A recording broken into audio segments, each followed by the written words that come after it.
আমাদের আজকে ছাত্র নাগরিকের অংশগ্রহণের ফলে যে গণঅভ্যুত্থানটি হয়েছে, এই গণঅভ্যুত্থানটিকে প্রশ্নবিদ্ধ করার জন্য আমরা শুনেছি যে যেই বিচারপতি পালিয়ে গিয়েছেন সেই বিচারপতি ডিজিটাল কু করার মধ্য দিয়ে ডিজিটাল জুডিশিয়ারির মধ্য দিয়ে কু করার মধ্য দিয়ে আমরা এই যে অন্তর্বর্তীকালীন সরকারটি হয়েছে সেটিকে তারা প্রশ্নবিদ্ধ করার চেষ্টা করেছে। সেটি সাধারণ ছাত্র নাগরিক যে অংশগ্রহণের মধ্য দিয়ে যারা গণঅভ্যুত্থানটি সফল করেছে তারা সেটিকে মেনে নিতে পারেনি। সেটি হচ্ছে এটির বাস্তবতা, আজকের সেটির প্রতিফলন। আর দ্বিতীয় যে প্রেক্ষাপটটি সেটি হচ্ছে গত 16 বছর ধরে ফেসিস্ট গভর্নমেন্ট যে ধরনের একটি বিচারহীনতার সংস্কৃতি বাংলাদেশে তৈরি করেছিল, সেই বিচারহীনতার সংস্কৃতির প্রতি মানুষের যে অনাস্থা সৃষ্টি হয়েছিল, আমরা দেখেছি রাষ্ট্রের প্রতিটি নিপীড়কমূলক কাজের যে বিষয়টি ছিল, এই শেখ হাসিনা খুনি ফেসিস্ট সরকার সেটা হাইকোর্টের কাঁধে বন্দুক রেখে তিনি সবগুলো কাজ করেছেন। আমাদেরকে বন্দি করা থেকে শুরু করে তত্ত্বাবধায়ক সরকার বাতিল ব্যবস্থা থেকে শুরু করে প্রত্যেকটি কাজ উনি হাইকোর্টের উপরে গুলি রেখে উনি এই কার্যক্রমগুলো, নেতিবাচক কার্যক্রমগুলো উনি পরিচালনা করেছেন।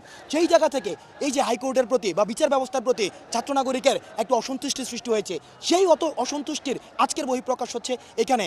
কারণ আমরা বিশ্বাস করি ফেসিস্ট গভর্নমেন্টের যে প্রধান বিচারপতি রয়েছে এবং আপিল বিভাগের যে অন্যান্য বিচারপতি রয়েছে তারা হচ্ছে ফেসিস্ট গভর্নমেন্টের একটা এক্সপানশন। সুতরাং ফেসিস্ট গভর্নমেন্ট চলে গিয়েছে, ফেসিস্ট গভর্নমেন্টের প্রধান চলে গিয়েছে, কিন্তু ফেসিস্ট গভর্নমেন্টের এক্সপানশন রেখে ফেসিস্ট গভর্নমেন্টের কখনোই সমূলোৎপাটন সম্ভব না। সুতরাং বিচার বিভাগকে কলুষিত মুক্ত করতে হলে, কলঙ্কিত মুক্ত করতে হলে এই যে একজন প্রধান বিচারপতি রয়েছে যে ফেসিস্ট গভর্নমেন্টকে সার্ভ করেছে এবং আপিল বিভাগের অন্যান্য যারা বিচারপতি রয়েছে তাদেরকেও দ্রুততম সময়ের মধ্যে পদত্যাগ করতে হবে, তাহলেই বাংলাদেশের বিচার বিভাগ কলঙ্কমুক্ত হবে।